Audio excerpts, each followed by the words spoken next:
नमस्कार। नोटबंदी के मामले पर अब निर्णय आने ही वाला है सुप्रीम कोर्ट में।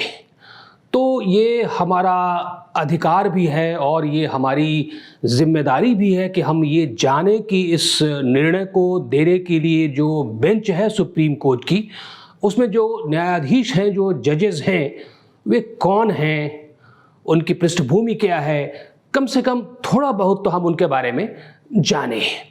तो ये जो बेंच है, इसमें कुल मिलाकर 5 जजेस हैं।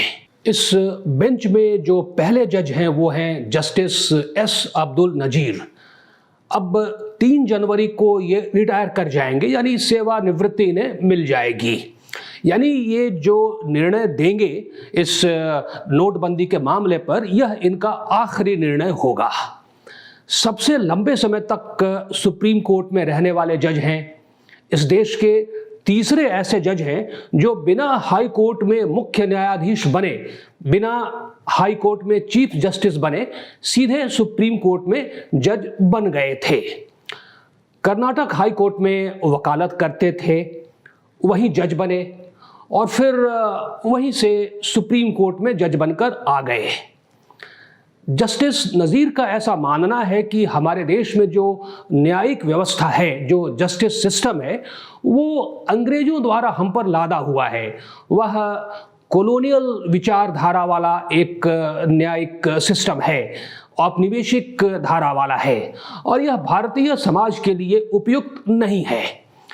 अब जस्टिस नज़ीर का ऐसा कहना है कि हमें हमारी जो न्याय व्यवस्था है उसे भारतीयता के अनुसार ढाल देना चाहिए। जस्टिस नज़ीर ने एक बार सार्वजनिक मंच पर यह भी कहा था कि भारत में जो न्याय शास्त्र के क्षेत्र में विद्वान हुए हैं, वे एक से एक बड़े बड़े ज्ञानी विद्वान हुए हैं। जस्टिस नज़ीर ने उस भाषण में ऐसा कहा था कि मनु, कौटिल्य, कात्यायन, बृहस्पति, याज्ञवल्क, ये सब बड़े बड़े विद्वान थे जो न्याय शास्त्र के क्षेत्र में हमारे देश में हुए और हमने इनकी अवहेलना की, इनको नेगलेक्ट किया। और यही कारण है कि हम विदेशियों द्वारा लाई गई न्यायिक प्रणाली से चिपके रह गए और इसके कारण हम अपने संविधान के लक्ष्य और जो हमारे समाज का जो एक लक्ष्य है, उसकी पूर्ति में हम धीमे धीमे विलंबित होते चले गए।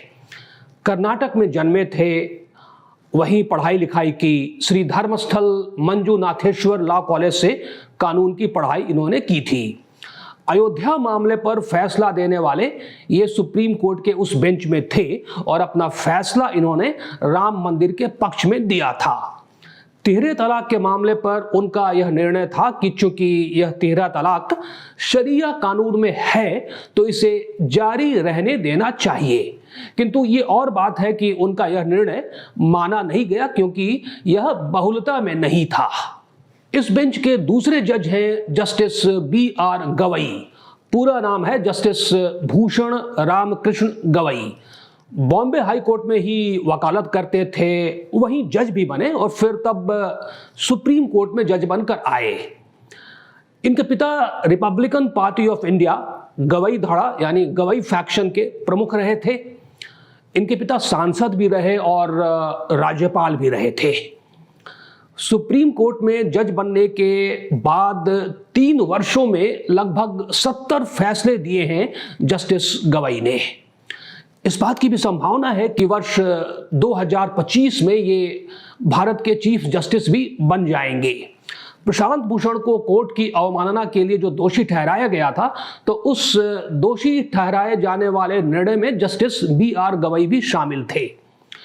किसी अभियुक्त को दोषी ठहराए जाने के लिए अगर प्रत्यक्ष प्रमाण नहीं है तो क्या उसे केवल पारिस्थितिजन्य यानी सर्कमस्टांशियल एविडेंसेस के बल पर ही दोषी ठहराया जा सकता है या नहीं, इससे संबंधित एक केस जिसे सुद्रू वर्सेज स्टेट ऑफ छत्तीसगढ़ कहा जाता है, उसमें इनका एक बड़ा अहम फैसला था जो कि एक मील का पत्थर साबित हुआ था।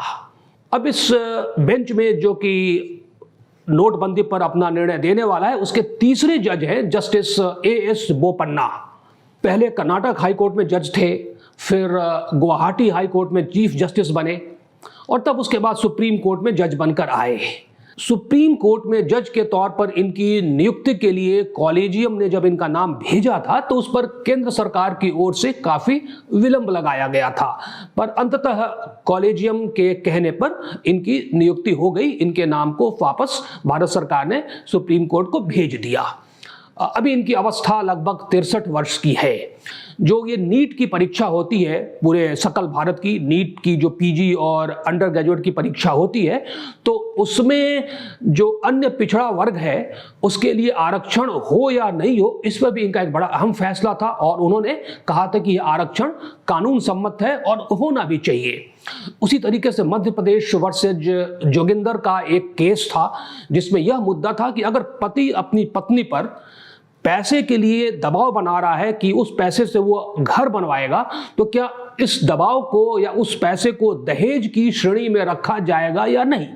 तो इस पे उनका निर्णय था कि अगर दबाव बनाकर पैसा लिया जा रहा है, चाहे वो घर के लिए हो या जवाहरात हो या कुछ भी हो, तो उसे हम इस श्रेणी में रखेंगे कि यह दहेज है। उसी तरीके से जम्मू कश्मीर से जब रोहिंग्याओं को डिपोर्ट करने का मामला था, तो उसमें इन्होंने अपना यह निर्णय दिया था कि यह डिपोर्टेशन जो है वह जो प्रक्रिया बनाई गई है उसके तहत ही होना चाहिए अथवा नहीं होना चाहिए।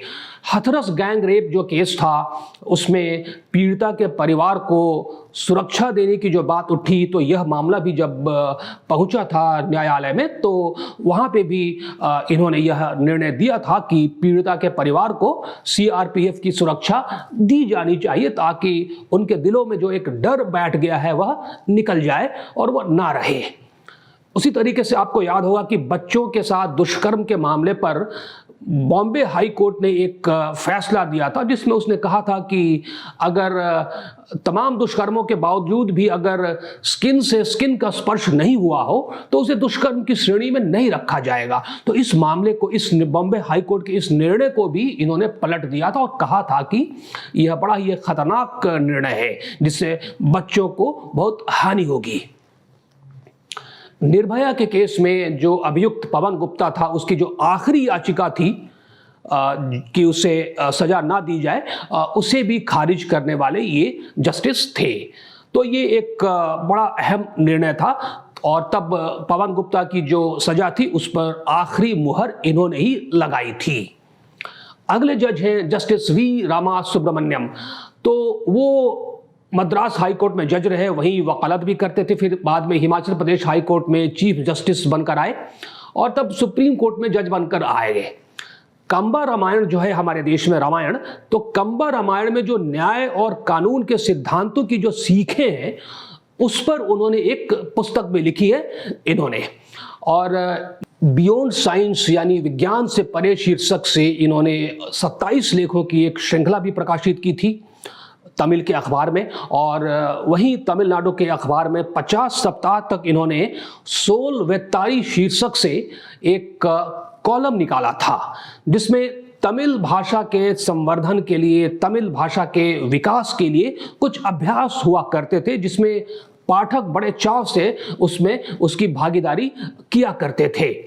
तो उन्हीं पाठकों में जो इस कॉलम में दिए गए अभ्यासों में हिस्सा लेते थे उसमें आजीवन कारावास काट रहा एक अभियुक्त भी था जो जेल में था और उसने जेल से ही इस कॉलम के अभ्यासों में हिस्सा लिया था। तो उसकी निष्ठा का सम्मान करते हुए, उसकी निष्ठा को एक प्रतिष्ठा देते हुए जस्टिस ने अपनी एक पुस्तक के लॉन्च के समय उसे परोल पर बाहर बुलाया और पुस्तक लॉन्च का जो समारोह था उसमें मंच पर उसे अपने साथ बिठाया और अपने पुस्तक की पहली प्रति भी उसे दी थी। कर्मकांड के विषय में एक व्याख्याता थे उत्तर प्रदेश में, यानी लेक्चरर थे, तो उनकी बहाली महात्मा गांधी काशी विश्वविद्यालय में एक किसी मामले को लेकर नहीं हो पा रही थी। तो उस प्रत्याशी की नौकरी इसलिए आगे नहीं बढ़ाई जा रही थी कि वह उस विषय में मास्टर्स नहीं है, जबकि वह सालों से इस विषय को पढ़ा रहा था। तो जस्टिस वेंकट ने उसे इस मामले पे राहत दी थी अपने फैसले में। अगली जज हैं जो इस बेंच में हैं, जो नोटबंदी पे फैसला सुनाने वाली है, वो है जस्टिस बीवी नागरत्ना। ये कर्नाटक हाई कोर्ट में जज थी और कर्नाटक हाई कोर्ट से ही ये फिर उसके बाद सीधे सुप्रीम कोर्ट में जज बनकर आई। इनके पिता जस्टिस ES वेंकटरमैया किसी जमाने में चीफ जस्टिस ऑफ इंडिया रह चुके हैं। वर्ष 2009 में जब ये कर्नाटक हाई कोर्ट में थी तो उस समय कुछ वकील किसी मुद्दे पर विरोध कर रहे थे, तो उस दौरान इन्हें एक तरह से जबरन कोर्ट के प्रांगण में कुछ समय तक रोक कर रख लिया गया था। तो यह घटना उस समय बहुत चर्चा में रही थी। दिल्ली विश्वविद्यालय से इन्होंने स्नातक यानी ग्रेजुएशन की पढ़ाई की और फिर वहीं से दिल्ली विश्वविद्यालय से ही इन्होंने कानून की भी पढ़ाई की और कानून की डिग्री ले ली। इस बात की संभावना है कि वे देश की पहली महिला चीफ जस्टिस बन जाएंगी वर्ष 2027 यानी 2027 में। कोविड के दौरान कर्नाटक सरकार की एक याचिका थी कि मिड डे मील को रद्द कर देना चाहिए, लेकिन इन्होंने अपने फैसले में कर्नाटक सरकार के इस याचिका को गरीबों के हित में खारिज कर दिया था। अपने एक दूसरे केस में इन्होंने यह फैसला लिया था और भारत सरकार से कहा था कि फर्जी खबरों को रोकने के लिए सरकार कुछ दिशा निर्देश जारी करे और कुछ कानून बनाए। तो मिला जुला कर ये 5 जज हैं जो नोटबंदी पे अपना निर्णय सुनाएंगे। तो मुझे उम्मीद है कि इन 5 जजों के बारे में थोड़ी बहुत जानकारी तो आपको हो गई होगी। इस पूरी चर्चा को सुनने के लिए आपका धन्यवाद। इस वीडियो को लाइक करना ना भूलें और इस चैनल को कृपया सब्सक्राइब करें। हम शीघ्र ही मिलते हैं किसी नए विषय पर, और हाँ, नया वर्ष मंगलमय हो। धन्यवाद और नमस्कार।